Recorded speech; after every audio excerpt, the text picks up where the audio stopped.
Reassurance. இந்த episode பற்றி நான் யோசிக்கும் போதே நான் யோசித்த முதல் விஷயம் ரீஅஷூரன்ஸ்க்கான தமிழ் வார்த்தை என்ன அப்படிங்கிறது தான். இதை பற்றி தேடி பார்க்கும்போது ரீஅஷூரன்ஸ் அப்படிங்கிறது லிட்ரலாக மறு உறுதி செய்தல் அப்படின்ற ஒரு லிட்ரல் டிரான்ஸ்லேஷனாக கொடுத்துருந்தாங்க. ஆனால் இன்னும் ஆழமாக தேடி பார்த்தா ஒருத்தருடைய கவலையை குறைக்கக்கூடிய விதமாக பேசுவது, ஆறுதல் வார்த்தைகள், நிம்மதி தருவது அல்லது பயம் போக்குவது, கவலை அல்லது சந்தேகத்தில் இருக்கும் ஒருவருக்கு நம்பிக்கையூட்டும் வகையில் பேசப்படும் வார்த்தைகள் அல்லது செயல் பயத்தை போக்கி அவர்களுக்கு அமைதியை ஏற்படுத்துவதை குறிக்கும் அப்படின்னு போட்டிருக்காங்க. இந்த அர்த்தம் தான் இந்த எபிசோடுடைய நோக்கமே. இந்த உலகத்துடைய எந்த பகுதியிலிருந்து நீங்கள் இந்த எபிசோடை கிளிக் பண்ணியிருந்தாலும் சரி, வெறுமனே இது சரியாயிரும், கவலைப்படாதீங்க, இதெல்லாம் ஒரு விஷயம்னு ஏன் இதையே யோசிச்சுட்ருக்கீங்க அப்படின்லாம் உங்களுக்கு சொல்லாமல், நம்ம எந்த விதமான கஷ்டத்தில் இருந்தாலும் சரி, எந்த ஒரு உணர்வு நம்மளை வாட்டி வதச்சிட்டு இருந்தாலும் சரி, நம்மளுடைய வாழ்க்கை ரொம்ப திக்குமுக்காடிட்டுருக்கு அப்படின்ற ஒரு நிலைமையில் இருந்தாலும் சரி, இன்றைக்கி நம்ம பேச போகிற இந்த 5 ரீஅஷூரன்ஸஸில் ஒன்றாவது கண்டிப்பாக உங்களுக்கு ஹெல்ப் பண்ணுன்ற நம்பிக்கையோடு தான் நான் இந்த எபிசோட ஆரம்பிக்கிறேன். வணக்கம், நான் வினிதா. இது மனமே நலமா பாட்காஸ்ட். மனமே நலமா, மனமே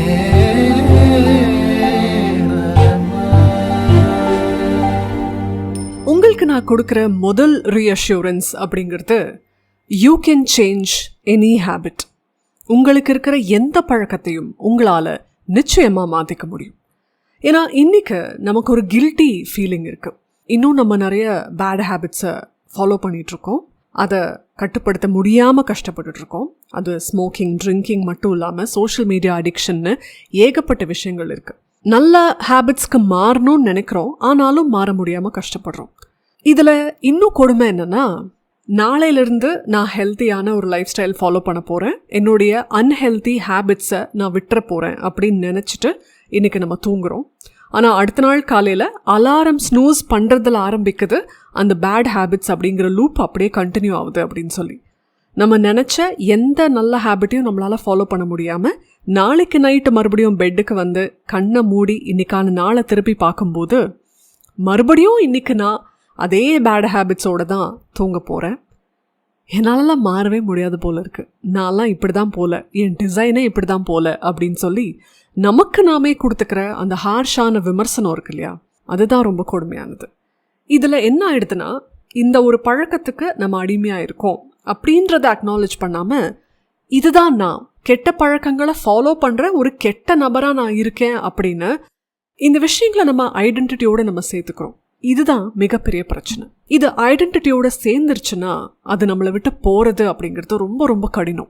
ஆனாலும் நம்மளால் அதை மாற்ற முடியும் அப்படிங்கிற ரீஅஷூரன்ஸை தான் முதல்ல நான் உங்களுக்கு கொடுக்கணும்னு நினைக்கிறேன். You can change any habit. Reassurance அப்படிங்கிறது ஆறுதல் வார்த்தைங்கிறதுக்காக இதை நான் வெறும் ஆறுதலாக உங்களுக்கு சொல்லலை.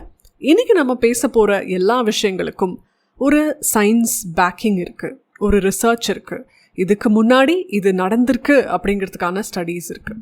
ஸோ உங்களால் எந்த ஹேபிட்டையும் மாற்றிக்க முடியும் அப்படின்னு நான் ஏன் சொல்கிறேன்னா, நியூரோ பிளாஸ்டிசிட்டி அப்படிங்கிற கான்செப்ட் மூலமாக தான் சொல்கிறேன். இன்றைக்கி நம்ம வாழ்ந்துட்டுருக்கிற லைஃப் ஸ்டைல் அப்படிங்கிறது எத்தனையோ நாட்கள் நம்ம பின்பற்றி வந்த அந்த ஹேபிட்ஸோடைய பலன் தான். இன்றைக்கி நம்ம அன்ஹெல்த்தியாக இருக்கோம்னா நம்ம அன்ஹெல்த்தி ஸ்நாக்கிங் ஹேபிட்டில் இருந்திருக்கோம், எக்ஸசைசஸ் பண்ணாமல் இருந்திருக்கோம், நம்மளுடைய ஈட்டிங் ஹேபிட்ஸ் ரொம்ப பேடாக இருந்திருக்கு, நம்மளுடைய ஸ்லீப் ஹேபிட்ஸ் ரொம்ப பேடாக இருந்திருக்கு. ஆல்ரெடி நம்ம ஃபாலோ பண்ணிட்டு இருந்த விஷயங்களுடைய விளைவு தான். நம்மளுடைய பிரெயின் அதுக்கு ஏற்ற மாதிரி பழகிருக்கு. நம்மளுடைய பிரெயினை நம்மளால் மாற்றிக்க முடியும். அந்த மாற்றம் இப்பவும் நடக்க வாய்ப்பு இருக்குது. எப்படி அப்படின்னா, நம்ம எந்த விஷயத்த தொடர்ந்து நம்ம செஞ்சுட்டே இருக்கோமோ அதை பேஸ் பண்ணி அது மாறுறதுக்கு வாய்ப்பு இருக்குது. ரொம்ப சிம்பிளான ஒரு உதாரணம் நான் சொல்கிறேன். இன்றைக்கி நம்ம ஓடிடி பார்க்குறோம். ஓடிடி நம்ம பார்க்குறதுக்கான காரணம் என்ன அப்படின்னா, எந்த விதமான அட்வர்டைஸ்மெண்ட் தொந்தரவுகளும் இல்லாமல் நம்மளால் ஒரு படத்தை ஆரம்பத்துலேருந்து கடைசி வரைக்கும் டிஸ்டர்பன்ஸ் இல்லாமல் பார்க்க முடியும் அப்படின்ற ஒரு ஃபீலிங் தான். ஓடிடி அப்படிங்கிற விஷயம் நமக்கு புதிய நிறைய வசதிகளை கொடுத்துருக்கு. இந்த கன்வீனியன்ஸ் நமக்கு சில வருஷங்கள் முன்னாடி இல்லை, இப்போ கோவிட் டைம்லேருந்து ஆரம்பிச்சதுன்னு வச்சுக்கோங்களேன். ஸோ ஆல்மோஸ்ட் ஒரு 6 இயர்ஸாக நம்ம இந்த ஓடிடிக்கு பழகிருக்கோம். இப்போது ஆட் பிரேக்ஸோட ஒரு படம் பார்க்குறது அப்படிங்கிறது நமக்கு ரொம்ப கஷ்டமாக இருக்குது. நம்ம பார்த்துட்டு இருக்கும்போது ஒரு ஆட் பிரேக் வருதுன்னா அது நமக்கு ரொம்ப ஒரு அனாயன்ஸை கொடுக்குது. ஸோ இவ்வளோ வருஷங்களாக தீபாவளி பொங்கலுக்கெல்லாம் புது படம் போடும்போது இடையில ஒரு 15 நிமிஷம் ஆடு வந்தாலும் நம்ம அதுக்கெல்லாம் பழகியிருந்தோம். அது நமக்கு ஒரு பெரிய பொருட்டாக இல்லை. பட் இந்த கன்வீனியன்ஸ் பழகினதுக்கு அப்புறம் நம்மளால் ஒரு 30 செகண்ட் ஆடு கூட பொறுத்துக்க முடியாமல் இருக்குது. ஏன் 5 செகண்ட்லேயே நம்ம அதை ஸ்கிப் ஆட் அப்படின்ற ஒரு ஆப்ஷனை கூட கொடுத்து அதை விளக்கிடுறோம். ஸோ நம்ம மைண்டு எதை பழக்கப்படுத்திகிட்டே வருதோ அதுக்கு ஏற்ற மாதிரி அடாப்ட் ஆயிக்குங்கிறதுக்கு இதுவே ஒரு நல்ல எக்ஸாம்பிள். ஸோ இதே லாஜிக்கை யூஸ் பண்ணி நாம் நல்ல ஹேபிட்ஸ்க்கு மாறிடலாமே. இதுக்கு அருமையான ஒரு சொல்யூஷனை சார்ல்ஸ் டுஹிக்ஸோட ஹேபிட் லூப்பில் அவர் சொல்கிறார். கியூ, ரொட்டீன், ரிவார்ட் அப்படின்ற ஒரு விஷயத்த சொல்கிறாரு. ஏன்னா நம்ம வில் பவரை மட்டும் நம்பணும்னா அந்த ஹேபிட்டை ஃபாலோ பண்ணுறது நமக்கு ரொம்ப கஷ்டமாக இருக்கும். 5 நாள் நமக்கு அந்த வில் பவர் இருக்கும், 6வது நாள் அது காற்றுல பறக்கிறதுக்கு வாய்ப்பு இருக்குது. ஸோ அந்த ஹேபிட்டை ஃபாலோ பண்ணுறதுக்கான சூழலை நம்ம ஏற்படுத்தி அதை ஈஸியாக மாற்ற வேண்டிய அவசியம் இருக்குது. நாளைக்கு நம்ம எக்ஸசைஸ் பண்ணோம் அப்படின்னா நம்ம கண்ணு முன்னாடியே நம்மளோட ஜிம் ட்ரெஸ்ஸும் ஷூவும் ரெடியாக இருக்கணும். ஸோ தட் அதை பார்த்தோன்னே ஆமாம் நம்ம இப்போ கிளம்பணும் அப்படின்ற ஒரு ட்ரிகர் நமக்கு வரணும். அதே மாதிரி டெய்லி இந்த டைமுக்கு நான் எக்ஸசைஸ் பண்ண போகிறேன்னு சொல்லி அந்த ரொட்டீனை ஃபிக்ஸ் பண்ண வேண்டியது அவசியம். ஏன்னா அப்போ தான் பிரெயினுக்கு அந்த கன்ஃபியூஷனை, டெசிஷன் ஃபேட்டிகை நம்ம கொடுக்காமல் இருப்போம். இப்போ போகணுமா அப்புறம் போகணுமா அப்படி நம்ம யோசிக்க ஆரம்பிச்சிட்டோம் அப்படின்னாலே பிரெயின் வேணாம் போகாத, ரிலாக்ஸ் பண்ணு அப்படின்னு தான் நம்மக்கிட்ட சொல்லும். ஏன்னா பிரெயின் நம்மளோட ப்ரொடெக்ஷனை தான் பார்க்கும், சேஃபாக நம்மளை வச்சுக்க தான் பார்க்கும். ஸோ ரொட்டீன் ஃபிக்ஸ் பண்ண வேண்டியது அவசியம். And reward. நம்ம பிரெயினில் டோபமீன் அப்படிங்கிறது ஒரு மோட்டிவேஷன் கெமிக்கலாக இருக்குது. ஒரு விஷயத்தை அக்காம்ப்ளிஷ் பண்ணும்போது நமக்கு கிடைக்கிற அந்த உணர்வு இருக்கு இல்லையா, அது ரொம்ப அற்புதமான ஃபீலிங். அந்த ஃபீலிங்காக தான் நம்ம டெம்பரவரியாக இன்றைக்கி நிறைய விஷயங்களை தேடி போயிட்டுருக்கோம். டூம் ஸ்க்ரோலிங் அப்படிங்கிறது அதனால தான் வந்துச்சு. ஸோ நம்மளால் ஒரு விஷயத்தை ரெகுலராக ஃபாலோ பண்ண முடிஞ்சு அந்த விஷயத்தை பண்ணிட்டோம் அப்படின்னு நமக்கு கிடைக்கிற அந்த ரிவார்டு இருக்குல்ல, அது மறுபடியும் நம்மளை மோட்டிவேட் பண்ணும். அப்புறம் மறுபடியும் நம்ம கியூ செட் பண்ணுவோம், மறுபடியும் அந்த ரொட்டீனை ஃபாலோ பண்ணி ரிவார்டை பெறுவோம். இந்த ப்ராசஸை ஃபாலோ பண்ணும்போது நம்ம வில் பவரை நம்ப வேண்டிய அவசியமே கிடையாது, அது தானாக நடக்க ஆரம்பிச்சிடும். அதனால தான் சொல்கிறேன், இவ்வளோ வருஷம் நீங்கள் ஒரு ஹேபிட்டில் இருந்தாலும் சரி, உங்களால் இன்னையிலேருந்து கூட உங்கள் ஹேபிட்ஸை மாற்றிக்க முடியும். நான் டூம் ஸ்க்ரோலிங்க்கு அடிமையாயிட்டேன், நான் ஸ்மோக்கிங்க்கு அடிமையாயிட்டேன், என்னால் ஜங்க் ஃபுட் சாப்பிடாமலாம் இருக்கவே முடியாது அப்படின்னு நாம் நினச்சிட்ருக்கோம் இல்லையா, அது எல்லாமே நம்ம பிரெயின் அப்படி ட்ரெயின் ஆகிருக்கு அப்படிங்கிறதுனால தான். இது எல்லாத்தையும் பிரேக் பண்ணி நல்ல விஷயங்களுக்கு நம்ம பிரெயினை ட்ரெயின் பண்ண ஆரம்பித்தோன்னா நல்ல விஷயங்கள் ஆட்டோமேட்டிக்காக நம்ம வாழ்க்கையில் நடக்கும். அதனால தான் என்னோட ஃபர்ஸ்ட் ரீஅஷூரன்ஸ், நீங்கள் இப்போ எந்த மாதிரி ஒரு லைஃப் ஸ்டைல் இருந்தாலும் சரி, உங்ககிட்ட என்ன ஹேபிட்ஸ் இருந்தாலும் சரி, you can change your habits. உங்கள் ஹேபிட்ஸை கண்டிப்பாக உங்களால் மாற்றிக்க முடியும். 2வது முக்கியமான ரீஅஷூரன்ஸ் என்ன அப்படின்னா, நீங்கள் எந்த ரேஸ்லேயும் கலந்துக்க வேண்டிய அவசியம் கிடையாது. ஏன்னா இந்த வாழ்க்கை ஒரு ரேஸ் கிடையாது, இது ஒரு பயணம். இந்த பயணமானது நம்மளுடைய நோக்கம், நம்ம தேவை, நம்ம விருப்பம் அப்படிங்கிறத நோக்கி தான் அமையுமே தவிர, எல்லாரும் ஒரு விஷயத்தை நோக்கி ஓடுறாங்க நானும் ஓடுவேன் அப்படின்னு சொல்லி அதில் கலந்துக்கிட்டோன்னா மற்றவர்கள் முன்னாடி போகிறாங்க அப்படிங்கிறத நினச்சி கவலையாக இருக்கும், மற்றவர்கள் வேகமாக போகிறாங்கன்னு நினச்சி நமக்கு கவலையாக இருக்கும், நம்ம பின்தங்கிட்டோன்னு ஒரு கவலையாக இருக்கும், நமக்கு அந்த வேகம் கிடைக்க மாட்டேங்குது, நமக்கு அந்த சக்தி கிடைக்க மாட்டேங்குது அப்படின்னு சொல்லி இன்னொருத்தருடைய அந்த ஓட்டத்தை பார்த்து நாம் நம்மளை கம்பேர் பண்ணி நம்மளுடைய வாழ்க்கையை சீரழிச்சிட்ருக்கோம்னு அர்த்தம். ஸோ இந்த வாழ்க்கை அப்படிங்கிறது ரேஸ் கிடையாது. அப்படியே இதை ரேஸாக கன்சிடர் பண்ண சொல்லி நமக்கு எத்தனை பேர் சொல்லியிருந்தாலும் இந்த ரேஸில் நான் கலந்துக்கல, இது எனக்கான ரேஸ் இல்லை அப்படின்னு நம்ம விலகிறதுல தப்பு கிடையாது. இந்த ரீஅஷூரன்ஸை நான் கண்டிப்பாக உங்களுக்கு கொடுக்கணும்னு நினைக்கிறேன்.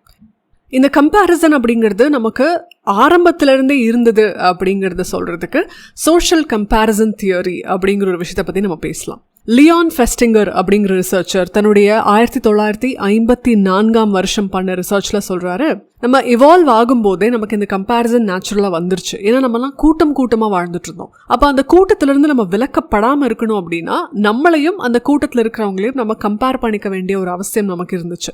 அவங்க இவ்வளோ பொருள் வேட்டையாடி சேகரிச்சுட்டு வந்திருக்காங்களா, அப்போ நம்ம என்ன பண்ணணும் அப்படின்ற மாதிரி. ஏன்னா அப்படி கொண்டு வரவங்களுக்கு ஒரு முக்கியத்துவம் கொடுக்கப்படுறதையும் அவங்கள எல்லாரும் நன்றி சொல்லி பாராட்டுறதையும் பார்க்கும்போது நம்ம எதுவும் கான்ட்ரிபியூட் பண்ணல அப்படிங்கிறது நமக்கு ஒரு இன்செக்யூரிட்டியை கொடுக்கலாம். நம்ம எதுவுமே பண்ணலங்கிறதுனால இந்த சமூகத்திலேருந்து நம்மளை வெளில அமைச்சிருவாங்களோ அப்படின்ற பயம் கூட நமக்கு ஏற்பட்டிருக்கலாம். ஸோ இப்படி ஒரு சோஷியல் கம்பேரிசன் நேச்சுரலாக இருந்ததுனால தான் நம்ம இன்னைக்கு வரைக்கும் அதை பண்ணிட்டு இருக்கோம். சோஷியல் மீடியாவில் நம்ம இன்னொருத்தரை பார்த்து நம்ம லைஃப்பை கம்பேர் பண்ணிக்கிறதுனால நம்ம முன்னேறுவோமோ இல்லையோ அது எனக்கு தெரியாது, ஆனால் அது கண்டிப்பாக ஒரு நெகட்டிவ் ஃபீலிங் தான் அப்படின்னு எனக்கு தோணுது. அதில் நம்ம இன்ஸ்பிரேஷனாக எடுத்துக்கிறோன்னா nothing wrong in it. But அதில் சின்னதாக ஒரு அவங்களுக்கு அப்படின்னு மட்டும் வந்துருச்சுன்னா அதுவே ஒரு நெகட்டிவ் ஃபீலிங் தான். தியோடர் ரூஸ்வெல்ட் ரொம்ப அழகான ஒரு வார்த்தையை சொன்னார். Comparison is the thief of Joy.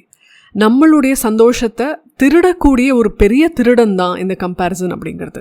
இன்னொருத்தருடைய அந்த பயணத்தையும் அந்த ஒரு அக்கம்ப்ளிஷ்மெண்ட்டையும் பார்த்து நம்ம பொறாமப்படுறோம் ஆர் கம்பேர் பண்ணிக்கிறோம் இல்லையா, அது ஆக்சுவலாக வந்து இல்யூஷன் அப்படின்னு தான் சொல்கிறாங்க. இதை வந்து ஹெடானிக் ட்ரெட்மில்னு சொல்கிறாங்க. அதாவது ஃபினிஷ் லைன் அப்படின்லாம் ஒன்றுமே கிடையாது. ஆனால் நம்மளை விட நல்லா பர்ஃபார்ம் பண்ணுற, நம்மளை விட ஒரு நல்ல லைஃப் ஸ்டைல் வாழற, இல்லாட்டி நம்மளை விட சக்ஸஸ்ஃபுல்லாக இருக்காங்க அப்படின்னு நம்ம யாரை நினைக்கிறோமோ அப்படி பண்ணவங்க எல்லாருமே ஒரு ப்ரீஃபான ஒரு மொமெண்ட் ஆஃப் ஹாப்பினஸ் தான் வந்து அனுபவிச்சிருக்காங்க. இதை வந்து நான் முன்னாடி கூட சொல்லியிருக்கேன்னு நினைக்கிறேன். இந்த லாட்ரியில் ஜெயிச்சிட்டாங்க அப்படின்னா வந்து அவங்க எவ்வளோ அதிர்ஷ்டசாலி, நமக்குலாம் அவ்வளோ அதிர்ஷ்டமே இல்லை அப்படின்னு சொல்லி நம்ம அவங்கள பார்த்து அந்த ஒரு பொறாமப்படுவோம். ஆனால் அதை பற்றி ரிசர்ச்சே இருக்குது.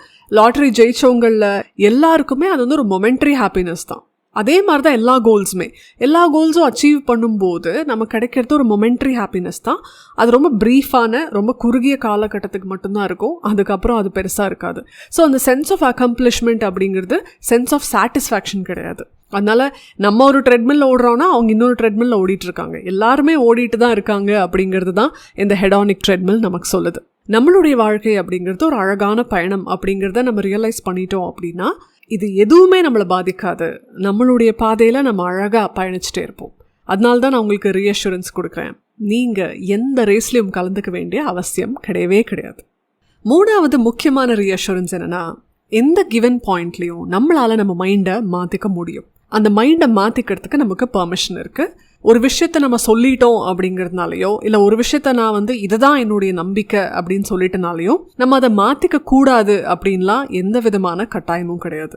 ஸோ சில சமயம் நீங்கள் ஒரு விஷயம் நீங்களாக தேர்ந்தெடுத்தது அப்படிங்கிறதுக்காக அது கஷ்டம் கொடுக்குது, அது உங்களுக்கு ரொம்ப ஸ்ட்ரெஸ்ஃபுல்லாக இருக்குது அப்படின்னும் போது இல்லை இது நான் எடுத்த முடிவு, நான் இப்படியே இருந்துக்கிறேன் அப்படின்னு சொல்லலாம் நீங்கள் இருக்கணுங்கிற அவசியம் கிடையாது. எப்போ வேணாலும் நம்ம ஒரு விஷயத்தை பற்றின நம்மளோட மைண்டை வந்து சேஞ்ச் பண்ணிக்கலாம். ஏன்னா ஒரு கட்டத்தில் நம்ம எடுக்கிற முடிவு அப்படிங்கிறது அன்னைக்கு காலகட்டத்தில் நமக்கு இருந்த எக்ஸ்போஜரை வச்சு அப்போ இருந்த அறிவு சார்ந்து நம்ம ஒரு முடிவை எடுத்திருக்கோம். பட் அது போக போக நம்ம லைஃப் ஸ்டைலுக்கு அலைன் ஆகுதா இல்லையா அப்படின்லாம் பார்த்து தான் நம்ம அந்த விஷயத்த வச்சுக்கலாமா வேண்டாமா அப்படிங்கிற முடிவை நம்ம எடுக்க வேண்டியிருக்கு. இல்லை நான் முதல்ல இந்த முடிவை எடுத்துட்டேன், இதுக்கு மேலே என்னால் மாற்றவே முடியாது, நான் இதோடையே இப்படியே இருந்துடுறேன், இதுதான் தலையெழுத்து அப்படின்லாம் இருக்க வேண்டிய அவசியமே கிடையாது. எந்த டைம்லேயுமே we are allowed to change our minds. இது நான் மட்டும் சொல்லலை, ஜார்ஜ் பெர்னார்ட் ஷா ஒரு அருமையான கோட்டில் இதை சொல்கிறார். யாரால தன்னுடைய மைண்டை மாற்றிக்க முடியலையோ அவங்களால எதையுமே மாற்றிக்க முடியாது அப்படிங்கிறது தான். those who cannot change their mind cannot change anything. அதுதான் அந்த கோட். இப்போ சில பேர் ஒரு கம்பெனியில் வேலைக்கு சேர்றாங்க அப்படின்னா அவங்க ஒரு 5 years இந்த கம்பெனியில் இருப்பாங்க, அதுக்கப்புறமா வந்து மாறிடுவாங்க. இப்போது மாறுறது அப்படிங்கிறது வெறுமனே பணம் மட்டுமே சார்ந்த விஷயம் கிடையாது. அவங்களுக்கு அந்த கம்பெனியில் கிடைக்கிற எக்ஸ்போஷர், அதுக்கப்புறம் அவங்களுடைய க்ரோத் எப்படி லிமிட் ஆகுது, பர்சனலாகவும் சரி அவங்க எதுவுமே கற்றுக்காம அப்படியே இருக்குமோ அப்படின்ற ஒரு ஃபீல் வந்ததுனால அவங்க மாறுவாங்க. ஆனால் சில பேர் இருக்காங்க, ஆரம்பத்தில் ஒரு கம்பெனியில் சேர்ந்துருப்பாங்க, அதுக்கப்புறம் இல்லை நம்ம வேறு கம்பெனி பற்றிலாம் யோசிக்கக்கூடாது, நம்ம இப்படியே இருந்தலாம்னு சொல்லி ரொம்ப வருஷம் அந்த கம்பெனிலே இருந்து கடைசியில் என்ன ஆகும்னா கம்பெனிலேருந்து அவங்களா வெளில போக மாட்டாங்க, அவங்க வெளில போக வேண்டிய சூழ்நிலைக்கு தள்ளப்படுவாங்க. இது வந்து லாயல்ட்டி கிடையாது, இது ஒரு காக்னிட்டிவ் பயஸ் அப்படின்னு சொல்லலாம். ஏன்னா நம்ம இங்கே பழகிட்டோம், இங்கேயே இருந்துடலாம். இது வெறுமனே கரியர் மட்டும் கிடையாது, நிறைய டாக்ஸிக்கான ரிலேஷன்ஷிப்ஸில் கூட இது இருக்குது. ஊர் என்ன சொல்லும், உலகம் என்ன சொல்லும், நம்ம இப்படியே இருந்துடலாம், இங்கே கஷ்டமாக தான் இருக்குது ஆனாலும் இப்படியே இருந்துடலாம், இப்படியே இருந்தால் தான் நம்ம பேரண்ட்ஸ் கொஞ்சம் நிம்மதியாக இருப்பாங்க, நம்ம இப்படியே இருந்தால் தான் வந்து சொசைட்டி நம்மளை எதுவும் சொல்லாது அப்படின்னு சொல்லி சில சமயம் ரொம்ப டாக்ஸிக்கான ரிலேஷன்ஷிப்பில் தன்னையே வந்து கம்ப்ளீட்டாக எரேஸ் பண்ணக்கூடிய ஆட்களும் இருக்காங்க. ஸோ இந்த மாதிரி நம்ம மைண்டையே மாற்றிக்காமல் இருந்தோம் அப்படின்னா நிறைய விஷயம் நம்மளை அப்படியே தேக்கிரும். அதுக்கப்புறம் நம்ம வாழ்க்கை ஏன் நல்லா இருக்க மாட்டேங்குது, நம்ம வாழ்க்கையிலேயே முன்னேற மாட்டேங்கிறோம் அப்படின்னு சொல்லி நாமளே உட்காந்து யோசிச்சுட்ருப்போம். நம்ம மைண்டை எந்த கிவன் டைம்லேயும் மாற்றிக்கிறதுக்கு நமக்கு அனுமதி இருக்குது அப்படின்றது நான் உங்களுக்கு கொடுக்கக்கூடிய மூணாவது ரீஅஷூரன்ஸ். இப்போ நீங்கள் ஸ்டக்காக இருக்கீங்கன்னா ப்ளீஸ் இதை கன்சிடர் பண்ணுங்கள். நாலாவது முக்கியமான ரீஅஷூரன்ஸ் என்ன அப்படின்னா, தொலைஞ்சு போயிட்டோம், நம்ம லைஃப்லேயே நம்ம இல்லை, நம்ம யாராக ஆரம்பித்தோமோ அப்படிப்பட்ட நபராகவே நாம் இப்போ இல்லை அப்படின்னு சொல்லி தன்னுடைய ஐடென்டிட்டியை தொலைச்சிட்டோம், தன்னுடைய கனவை தொலைச்சிட்டோம், தன்னுடைய வாழ்க்கையில் இருக்கிற ஆசைகள் எல்லாத்தையும் விட்டு கொடுத்துட்டோம் அப்படின்னு சொல்லி தான் அப்படின்ற ஒரு அந்த சுயத்தையே இழந்து நிற்கிற உங்களுக்கு நான் கொடுக்கக்கூடிய ரீஅஷூரன்ஸ் என்ன அப்படின்னா, எந்த மொமெண்ட்லேயும் உங்களால் உங்களுடைய வழியை மீட்டெடுக்க முடியும். நீங்கள் எங்கேயுமே தொலைஞ்சு போல, உங்கள் வழியை கண்டிப்பாக நீங்கள் கண்டுபிடிச்சிருவீங்க அப்படின்னு நான் ரீஅஷூரன்ஸ் கொடுக்கணும்னு நினைக்கிறேன். ரொம்ப ஃபேமஸான ஒரு கோட் இருக்குல்ல, not all who wander are lost அப்படின்னு சொல்லி. ஏன்னா இப்போ நம்ம திக்கு தெரியாத காட்டில் எங்கேயோ அலைஞ்சிட்ருக்கோமோ அப்படின்ற ஒரு ஃபீலிங் நமக்கு இருந்தால் கூட கண்டிப்பாக அந்த ஒரு குழப்பமான அந்த சுற்றி திரிதல் கூட ஏதோ ஒரு விதத்தில் நமக்கு ஒரு கிளாரிட்டியை கொடுக்கும். ஸோ அதனால் அப்பப்போ தொலைஞ்சு போகிறது கூட ஒரு விதத்தில் நல்லது தான். அது நம்ம போக வேண்டிய பாதைக்கு நம்மளை கூட்டிகிட்டு போகும். சில சமயம் தொலைவது கூட மீள்வதற்காக தான். ஏன்னா நம்ம எங்கேருந்து போகிறோம் அப்படிங்கிறத பொறுத்து நம்ம தொலைஞ்சு போயிருக்கோமா இல்லை மீள போயிருக்கோமா அப்படிங்கிறது முடிவாகும். ஸோ அதனால் நீங்கள் தொலைஞ்சிட்டோம், நம்ம இப்போ நம்மளா இல்லை, நம்ம தெரிஞ்ச அந்த ஜோன்லேருந்து வெளியில் வந்துட்டோம், அதனால நமக்கு இப்போ ப்ரொடெக்ஷன் இல்லை அப்படின்லாம் நீங்கள் யோசிக்க வேண்டிய அவசியமே கிடையாது. இந்த ஜேர்னி கஷ்டமானதாக இருந்தாலும், இந்த ஜேர்னி தனியானதாக இருந்தாலும் உங்களால் உங்கள் பாதையை தேர்ந்தெடுக்க முடியும். சில சமயம் அந்த பாதை கிடைக்கிறதுக்கான நேரம் வேணால் ரொம்ப லேட்டாக வரலாமே தவிர ஒவ்வொருத்தருக்குமான பாதையும் இந்த உலகத்தில் இருக்குது அப்படின்றது தான் முக்கியம். இல்லாட்டி ரொம்ப அழகாக இல்லாத பாதையை உருவாக்கக்கூடிய அந்த ஒற்றை வழித்தடத்தை அமைக்கக்கூடிய பொறுப்பு கூட நமக்கு இருக்கலாம். அதனால தான் நம்ம தொலைஞ்சிருக்கோம் அப்படின்னு கூட இருக்கலாம். சில பாதைகள் உருவாகிறதுக்கு நாம தான் காரணம் அப்படின்னு நிமித்தம் கூட இருக்கலாமோ என்னவோ. அதனால சில சமயம் நீங்களே வழிகாட்டியாக இருக்கிறதுக்காக தொலைகிறதுல தப்பில்லை. தொலைஞ்சாலும் உங்களால் உங்கள் வழியை உருவாக்கிக்க முடியும். சரியான வழியில் நீங்கள் கண்டிப்பாக போய் சேரதான் போகிறீங்க அப்படின்ற ரீஅஷூரன்ஸை நான் உங்களுக்கு கொடுக்கணும்னு நினைக்கிறேன். லாஸ்ட் பட் நாட் லீஸ்ட், 5வது மிக முக்கியமான ரீஅஷூரன்ஸ் என்ன அப்படின்னா, நீங்கள் நினைக்கிறத விட நீங்கள் ரொம்ப ரொம்ப வர்தியான ஒரு பர்சன். 2018 கார்னல் அண்ட் ஹார்வர்ட் அப்படின்ற 2 பேரும் ஒரு ரிசர்ச் பண்ணியிருக்காங்க. அந்த ரிசர்ச்சில் அப்சர்வ் பண்ணப்பட்ட ஒரு விஷயம் என்ன அப்படின்னா, நம்ம தொடர்ந்து நம்மளை குறைச்சி மதிப்பிட்டுட்டே இருக்கோம். அதாவது மற்றவர்கள் மீது நமக்கு இருக்கிற பாசிட்டிவ் இம்பேக்ட் என்ன அப்படிங்கிறத நாம் உணர்றதே இல்லை. நம்மளெல்லாம் யார் பார்க்க போகிறா, இல்லை நம்ம இருக்கிறதுனால யாருக்கு என்ன ஆக போகுது அப்படின்ற மாதிரி நம்ம தொடர்ந்து நம்மளை குறைச்சி மதிப்பிட்டுட்டே இருக்கோம். ஆனால் நமக்கு தெரியாது நாம் இருக்கிறதுனால இன்னொருத்தர் எவ்வளோ பெட்டராக ஃபீல் பண்ணுறாங்க அப்படின்னு. நமக்கே தெரியாமல் நம்ம பல பேருக்கு ஒரு பேருதவியாக இருக்கும், ஒரு இன்ஸ்பிரேஷனாக இருக்கும். நமக்கு அது தெரியவே மாட்டேங்குது. ரொம்ப பியூட்டிஃபுல்லான ஒரு கோட் இருக்கும் தெரியுமா, இந்த உலகத்துக்கு வேணால் நம்ம ஒரு நபராக இருக்கலாம், ஆனால் ஒரு நபருக்கு நாம தான் உலகமே அப்படின்ற மாதிரி இருக்கும். அது நம்ம கூட இருக்கிறவங்களா இருக்கணும்னு கூட அவசியம் கிடையாது. சில சமயம் நம்ம இருக்கிறதுனால இன்னொரு பர்சன் ரொம்ப பெட்டராக ஃபீல் பண்ணுவாங்க. அந்த ஒரு விஷயம் நம்ம கண்ணுக்கு புலப்படாதனாலேயே நம்ம அதை கவனிக்காமல் இருக்கோம். இந்த ஒரு விஷயத்தை நான் ஏன் உங்களுக்கு மறுபடியும் சொல்லணும்னு நினைக்கிறேன் அப்படின்னா, இன்னொருத்தருடைய பார்வையில் நம்மளோட வர்த் தெரியல அப்படிங்கிறதுனால அந்த வர்த் இல்லைங்கிற அவசியம் கிடையாது.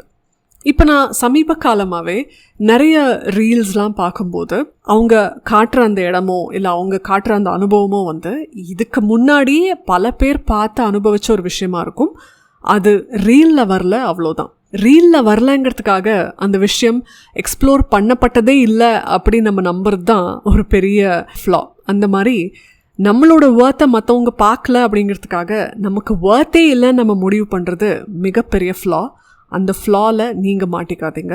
உங்கள் வர்த் அப்படிங்கிறது நீங்கள் நினைக்கிறத விட அதிகமானது தான் அப்படின்ற ரீஅஷூரன்ஸை நான் உங்களுக்கு கொடுக்கணும்னு நினைக்கிறேன். ஸோ இன்றைக்கி நம்ம பேசின இந்த 5 ரீஅஷூரன்ஸஸை நான் மறுபடியும் உங்களுக்கு ரொம்ப ஷார்ட்டாக சொல்லிடுறேன். நீங்கள் நினச்சா உங்கள் ஹேபிட்டை எந்த நேரத்துலையும் மாற்ற முடியும். நீங்கள் எந்த ரேஸ்லையும் கலந்துக்க வேண்டிய அவசியமே கிடையாது. உங்கள் வாழ்க்கையை நீங்கள் தேர்ந்தெடுக்கலாம். உங்கள் மைண்டை எந்த டைம்லையும் மாற்றிக்கிறதுக்கு உங்களுக்கு அனுமதி இருக்குது. நீங்கள் தொலைஞ்சிட்டிங்கன்னு நினைக்காதீங்க. சரியான பாதையில் நீங்கள் மறுபடியும் போய் சேரதான் போகிறீங்க. நீங்கள் நினைக்கிறத விட நீங்கள் ரொம்ப வர்தி தான். உங்கள் மனசில் இப்போ என்ன கஷ்டம் இருந்தாலும் சரி, கண்டிப்பாக இந்த 5ல் 1ஆவது உங்ககிட்ட பேசியிருக்கும்னு நான் நம்புகிறேன். இப்போ பெட்டராக ஃபீல் பண்ணுங்கள், பெஸ்ட்டான ஒரு வாழ்க்கையை உருவாக்குறதுக்காக. மீண்டும் அடுத்த மனமே நலமா எபிசோடில் சந்திக்கலாம். நன்றி.